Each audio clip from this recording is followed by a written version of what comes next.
Here we divide 746 by 5 in long division method.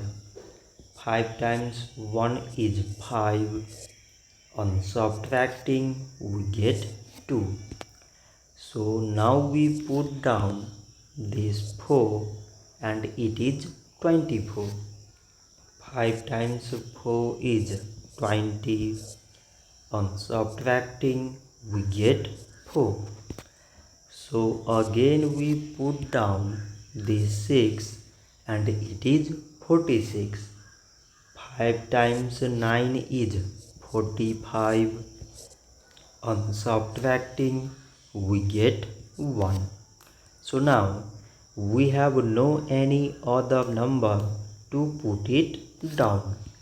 So we take here decimal, so that we put 0.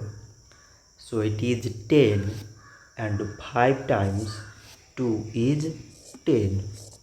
On subtracting we get 0.